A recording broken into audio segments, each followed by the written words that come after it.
শুভেচ্ছামূলক বক্তব্য ৰাখিবৰ কাৰণে অনুৰোধ জনাম।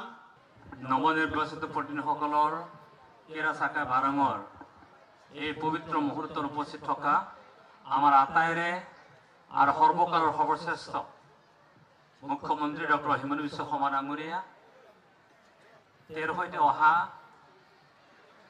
অসম চৰকাৰৰ বিভাগীয় মন্ত্ৰী tribal affairs doctor Ranoj Pegu ডাঙৰীয়া, আন এগৰাকী অসম চৰকাৰৰ কেবিনেট মন্ত্ৰী জয়ন্ত বল্লভ বৰুৱা ডাঙৰীয়া, ভাৰতীয় জনতা পাৰ্টিৰ অসম প্ৰদেশৰ সভাপতি দিলীপ শইকীয়া ডাঙৰীয়া, আমাৰ স্থানীয় সাংসদ বিজুলী কলিতা মিঠি বাইদেউ, মঞ্চত উপস্থিত থকা আজিৰ গোটেই নৱনিৰ্বাচিত প্ৰতিনিধিসকলক ওঠ লোৱা গোৱালপাৰা জিলাৰ আয়ুক্ত মহোদয় প্ৰমুখ্যে, গোৱালপাৰা জিলা ভাজপাৰ সভাপতি, ৰাভা ছাত্ৰ সন্থাৰ সভাপতি ডাঙৰীয়া, SSCৰ সভাপতি ডাঙৰীয়া, মহিলা পৰিষদৰ সভানেত্ৰী ডাঙৰীয়ানী প্ৰমুখ্যে, দলৰ জ্যেষ্ঠ কৰ্মকৰ্তাসকল, বিষয়ববীয়াসকল আৰু আজি বিভিন্ন অঞ্চলৰ পৰা উপস্থিত থাকিব পৰা শ্ৰদ্ধা ৰাইজ, আই মাতৃসকল আৰু নিৰ্বাচিত প্ৰতিনিধিসকল, মোৰ বিশেষ ক'বলগীয়া নাই যে 3টা টাৰ্মৰ কাৰণে একেলেথাৰিয়ে গোটেই ৰাভা সমাজ কাউন্সিলৰ প্ৰায় 6.5 লাখ জনসাধাৰণে পুনৰবাৰ NDAৰ নেতৃত্বত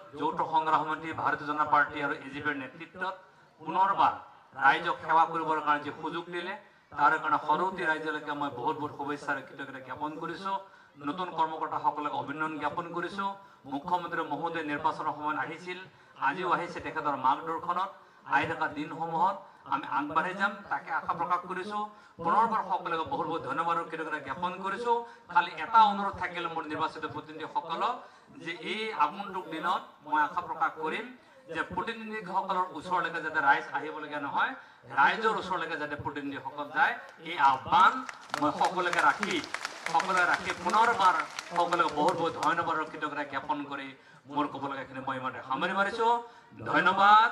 নেমৰাচাম গজেংথুং মিঠালা, ধন্যবাদ। ধন্যবাদ CM ছাৰ মহোদয়। অসমৰ মাননীয় মুখ্যমন্ত্ৰী ডক্টৰ হিমন্ত বিশ্ব শৰ্মাদেৱক ধন্যবাদ জ্ঞাপন কৰিছোঁ তেখেতৰ শুভেচ্ছামূলক বক্তব্যৰ বাবে। ইয়াৰ লগে লগেই আজিৰ এই পবিত্ৰ অনুষ্ঠানটো ইমানতে শেষ হ'ব।